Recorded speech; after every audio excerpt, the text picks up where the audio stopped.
برج الدلو. مفاجآت تحدث لحياتك لنهاية شهر نوفمبر 2024. أنا زي ما قلت لكم من بداية هذا العام إن أنا هكون متواجد معاكم ومتوصل بيكم شوية خلال الفترات القادمة، خاصة بانتقال بلوتو إلى برجكم. طبعا أنا معاكم من بداية العام عشان التغييرات الكوكبية التي حدثت معاكم اللي بقالها سنتين تقريبا، لكن هنقول الفترة الهامة أو الأهم هي المرحلة القادمة، عشان نبعد عن أي هم، عشان نعيش حياتنا من غير ما نشيل الهم.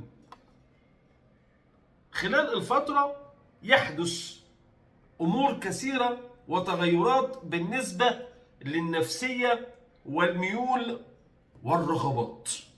انتقال بلوتو التاريخي إلى برجكم إلى جانب انتقال الشمس خلال تلك المرحلة ولمدة شهر لبرج القوس وبيت العلاقات وتحقيق الأهداف، سيجعل الأمور تتصارع كثيرا عند البعض منكم. هتكلم معاكم بالتفصيل عن تلك المرحلة، لكن التنويه الناس اللي بتتابعنا اشتراك وتفعيل الجرس علشان يوصلك مني كل جديد، ده انت اللي حابب ان انت تشوفنا تاني او عايز تعرف الحقيقه يعني. اللي عايز قراءه خاصه بعمل قراءه مكالمه مباشره ساعه 2 3، بعرفك كل شيء عن حياتك، مش ربع ساعه ونص ساعه، ببقى معاك لغايه ما حضرتك او حضرتك تكتفوا وتقولوا لي خلاص عرفنا كل اللي احنا عايزينه. بأمر الله حياتك أمانة، وبعرفك كل شيء عن حياتك بأمانة. اللي عايز قراءة يتواصل على هذا الرقم اللي كاتبه على الشاشة وكاتبه على عنوان الحلقة، ونبدأ في حلقة قوية ومهمة جدا في حياة حبايبي برج الدلو. السلام عليكم ورحمة الله وبركاته. برج الدلو ومفاجآت تحدث لحياتك لنهاية شهر نوفمبر 2024. برج الدلو انت داخل على جزئية تجربة الجديد، شعورك فجأة بالملل أو التغير بالنسبة لأمر أو حياة قديمة لديك. فترة هيجتاح أفكار الكثيرين منكم جزئية التجربة، إنك عايز تجرب، إنك هتقول في حل بالك أنا إيه اللي كان منعني عن أمر ما. كل شخص على حسب خط سير حياته، في عملك، علاقاتك، أفكارك، اختياراتك، وده اللي هيبقى معاه تغير كبير وانقلاب لنفسيتك وميولك ورغباتك ومعايير اختياراتك. يعني انت معايير اللي انت بتختار عليها، سواء بتختار اي شيء، الناس اللي حواليك، علاقتك، انتمائك، كل ده هيبدأ يتغير وهيتغير مفاجئ. والبعض يشعر بالمسؤولية اتجاه أمور كانت له بالنسبة في السابق أمر عابر. يعني هتشعر إنك مسؤول عن الوقت، كمثال شعورك إن الوقت بيجري، الزمن بيعدي، شعورك إنك مسؤول عن حاجة ما كنتش حاطط لها اهتمام، شعورك إنك يجب أن تكون مسؤول عن أمر أو علاقة في حياتك كمثال ما كنتش منتبه ليها. امور كثيره تتغير وتبدا تشعر انك شخص اللي المفروض تبقى عليه.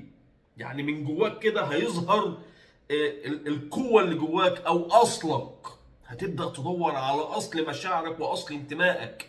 مش هتتصنع او ان انت تعمل حاجه علشان ترضي حد او انك تسير الاوضاع، هتبقى عايز تعوض اللي ضاع.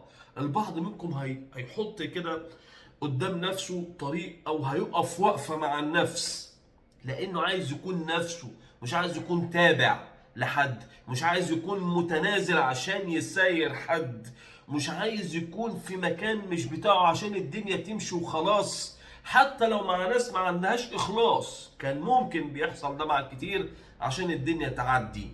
جزئية انك تعيش، ده اللي هتبحث عنه، مش انك تتعايش.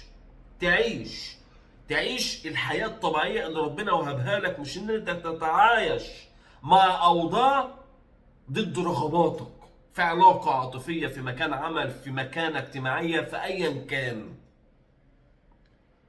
كل شخص على حسب خط سير حياته. رد فعلك من الممكن أن يزداد قوة خلال تلك المرحلة الممزوج مع بعض العصبية.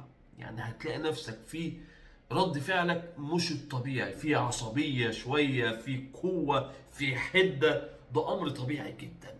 ليه؟ لأنك بتتغير، شعورك بحاجات كتير بتتبدل. حاجات ما كانتش بتعصبك ممكن هتبدأ انها تنرفزك وتعصبك، خاصة متعلقة بالحق بالنسبة لك. تغييرات داخلية قوية.